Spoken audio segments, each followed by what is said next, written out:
How to get your A2 drone license, EU, full guide for intermediate pilots.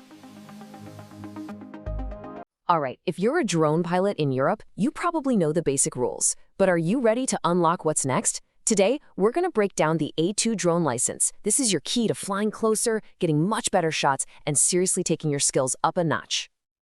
So, you've got your A1/A3 certificate, you've got the basics down, but are you starting to feel a little boxed in?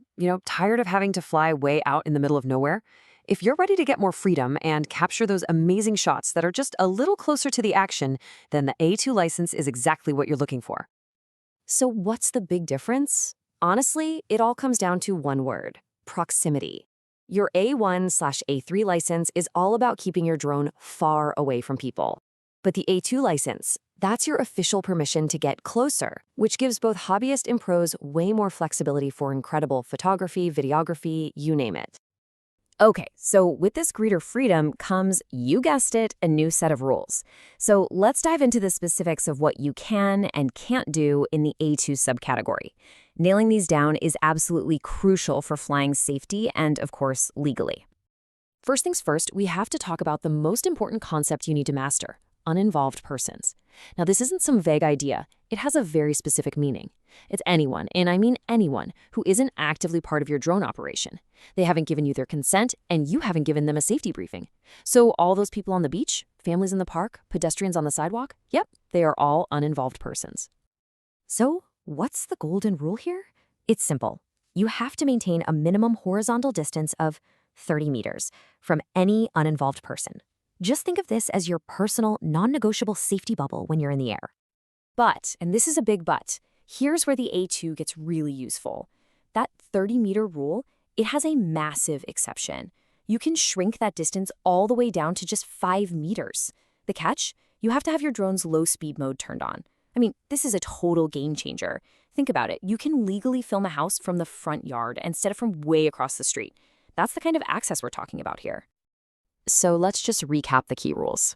You'll need a Class C2 drone, which is anything up to 4 kilograms. And even when you're at that 5-meter distance, you can never fly directly over people. Plus, the universal rules still apply. Stay under 120 meters high, and always keep your drone in your line of sight.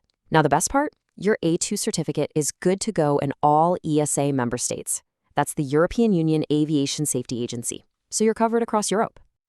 All right, so you get the rules, you see the benefits, but how do you actually get this license?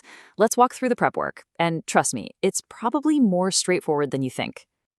Here it is, the whole process in just 4 simple steps. Step 1, you've got to already have your basic A1/A3 certificate. That's a must. 2, you need to do some self-practical training. Basically, go out and practice flying in a safe spot far away from people. 3, you just have to formally declare that you've completed that training. And finally, the last hurdle, you have to sit for and pass an additional, more in-depth theory exam. That's it. And remember, this certificate is way more than just a piece of paper. It's official proof that you have a higher level of skill and a real commitment to safety as a pilot. And that's a qualification that's recognized and respected right across Europe. Okay, let's talk about that exam. It might sound a little intimidating, but the material is actually broken down into 3 main subjects. I like to think of them as the 3 pillars of A2 knowledge. So pillar number 1 is meteorology. Yep, the weather. This is all about understanding how things like wind, temperature, and just general atmospheric conditions can mess with your drone's performance and, more importantly, the safety of your flight. It's really about learning to make smart calls before you even think about taking off. Building on that, pillar number 2 is UAS flight performance. This is where we get into the techie side of things. How does your drone actually fly? What are its limits?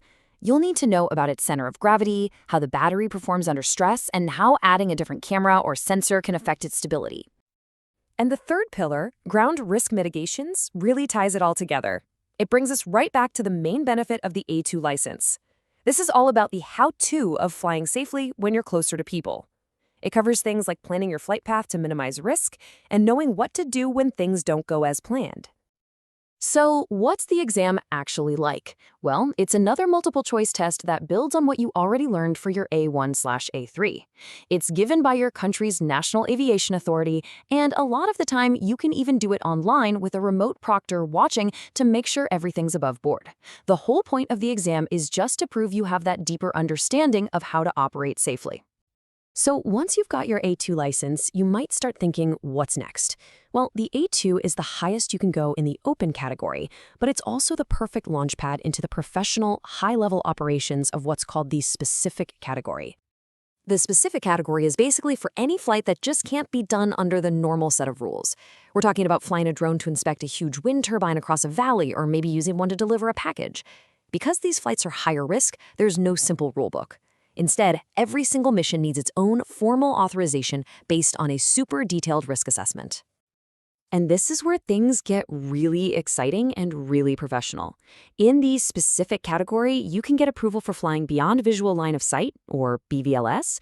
You could even get certified to transport goods with your drone. This involves some serious planning, like completing what's called a SORA, or a Specific Operations Risk Assessment. It can even lead to getting a light UAS operator certificate, which basically certifies your whole company to do these advanced missions. So there you have it. The path to more freedom is clear. The knowledge is right there for you to grab. The only question left is, where is your new license going to take you? Are you going to be out there capturing those stunning close-up shots? Or will you start planning your very first mission beyond your line of sight? The sky's the limit.